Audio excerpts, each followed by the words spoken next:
Hello'. এই বহি আছোঁ।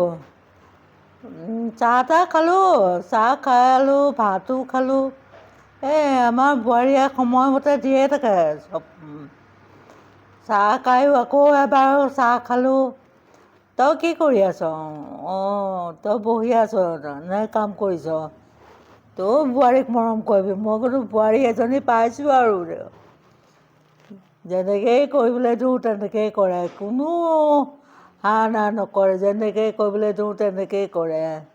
মই এতিয়া ক'লোঁহে চাহ একাপ দিবলৈ, একেবাৰে আহি পেলাই হাততে চাহ দিলেহি।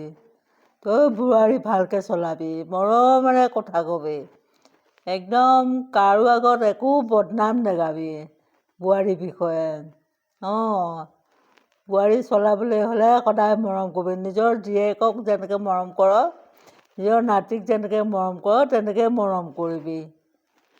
তেতিয়াহে মোৰ বোৱাৰী এজনী পালোঁ আৰু, ভাগ্যত মই বেলেগ সাধি আহিছোঁ দেই বোৱাৰীক।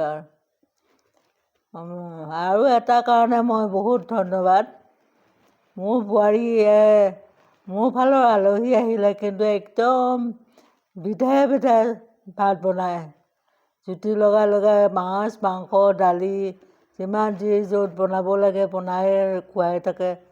আৰু মই মানে বহিয়ে থাকোঁ, তাই চাহ আগতেই দিয়েহি।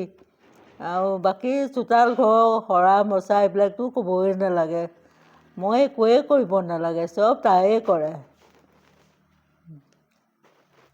তয়ো ভালকৈ চলাবি বোৱাৰী, তেতিয়াহে ভালকৈ চলিব মৰমেৰে। হ'ব, ঠিক আছে দে।